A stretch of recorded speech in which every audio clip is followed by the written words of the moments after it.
Hi friends, అందరికీ నమస్కారం. Friends, తిరుమలకి సంబంధించి మరొక కొత్త సమస్య అయితే కనుక చాప కింద నీరులాగా నెమ్మదిగా పెరిగిపోతుంది.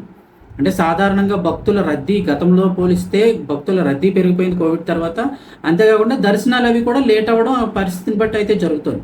అది పక్కన పెడితే పెద్దగా ఎవరూ పట్టించుకొని ఒక సమస్య అయితే భారీగా పెరుగుతోంది. అది ఏంటి అని చూస్తే కనుక వాహనాలు ఎక్కువైపోతున్నాయి తిరుమలలో. ఇక్కడ విషయం ఏంటంటే కలియుగ వైకుంఠమైన తిరుపతి ఇప్పుడు క్షేత్రం భక్తులతోనే కాకుండా వాహనాలతో కూడా కిటకిటలాడిపోతుంది. కోవిడ్ మహమ్మారి తర్వాత ప్రైవేటు వాహనాల్లో వచ్చే వారి సంఖ్య అధికమైపోయింది. ఇంకా రెట్టింపు కావడంతో కొండపై పార్కింగ్ కొరత, పెరిగిపోతున్న కాలుష్యము, అలాగే ఘాట్ రోడ్డు ప్రమాదాలు కూడా పెను సవాళ్లుగా మారాయని చెప్తున్నారు. తిరుమలలో ప్రస్తుతం ఉన్న 16 పార్కింగ్ కేంద్రాల్లో అధికారిక లెక్కల ప్రకారం అయితే కనుక 6,000 నుంచి 7,000 వాహనాలు మాత్రమే నిలిపేందుకు వీలుంది.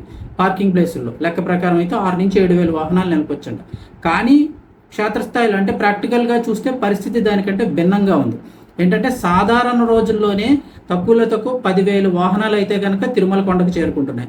అదే వీకెండ్ అంటే వారాంతపు సెలవులు, ఏదైతే ప్రత్యేక పర్వదినాలు 2-3 రోజులు సెలవులు అలాంటివి అన్న వచ్చిన వీకెండ్లో ఒక్కసారిగా వాహనాల సంఖ్య 14,000కు పైగా పెరిగిపోతుంది అంటున్నారు లెక్కల ప్రకారం చూస్తే.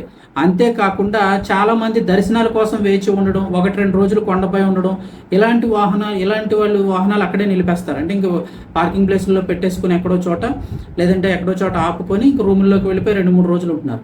అలా వాటి సంఖ్యతో కలిపితే ఆ వారాంతాల్లో 20,000కు పైగా వాహనాలు కొండపైన ఉండిపోతున్నాయి. సో ఇది పరిస్థితి. ప్రతిరోజు దాదాపుగా 20,000 వాహనాలు తిరుమలలోనే ఉంటున్నట్లు టీటీడీ అంచనా వేస్తోంది. ఇక స్థలం లేకపోవడంతో Lepakshi, Balaji bus stand, Nandakam, Varahaswami guest house, museum ప్రాంతాల్లో అడ్డదిడ్డంగా రోడ్లపైన వాహనాలు నిలిపేస్తున్నారు. దీంతో పాదచారులకు, సాధారణ రాకపోకలకు తీవ్ర అంతరాయం కలుగుతుంది. ఇది ఒక పక్క ప్రాబ్లం. అంటే మెయిన్ ఇంకో ప్రాబ్లం ఏంటంటే వాహనాల తాకిడితో ఎకో సెన్సిటివ్ గ్రీన్ బెల్ట్గా ఉండాల్సిన తిరుమలలో అక్కడ గతంతో పోలిస్తే చాలామంది మీరు అబ్జర్వ్ చేసి ఉంటారు. కొన్నాళ్ల క్రితం చూస్తే, ఒక 5-10 ఏళ్ళ క్రితం చూస్తే కనుక తిరుమల ప్రాంతం వెళ్తూనే చల్లగా ఉండేది, చాలా ఎక్కువ చల్లదనం ఉండేది. ఎండాకాలంలో వెళ్ళినా కూడా చాలా చల్లదనం ఉండేది. ఇంక శీతాకాలం చెప్పక్కర్లేదు.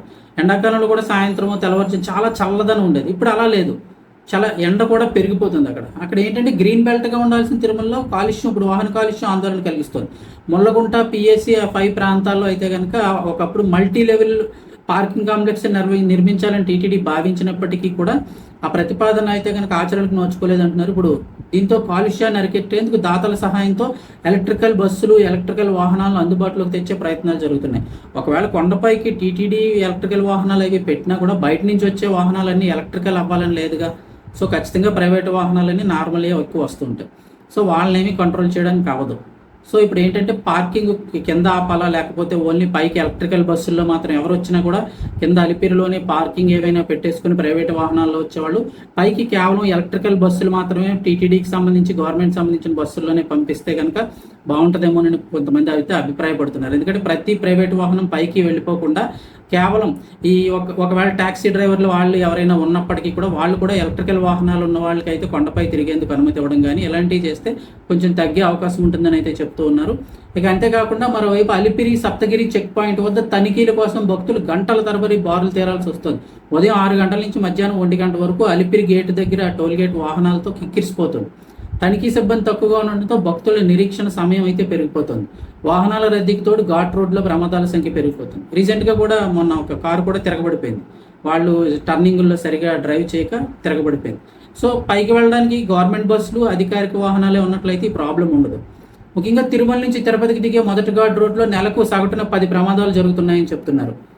ఇక వాహనాల కాలుష్య నియంత్రణ, ప్రమాదాల నివారణకు టీటీడీ విజిలెన్స్, పోలీస్ యంత్రాంగం నిఘా పెంచాయి. పార్కింగ్ సమస్యకు శాశ్వత పరిష్కారం చూపి పర్యావరణాన్ని పరిరక్షించేందుకు టీటీడీ మరింత పటిష్ట చర్యలు చేపట్టాలని చాలామంది అయితే భావిస్తున్నారు, భక్తులలో కోరుతున్నారు.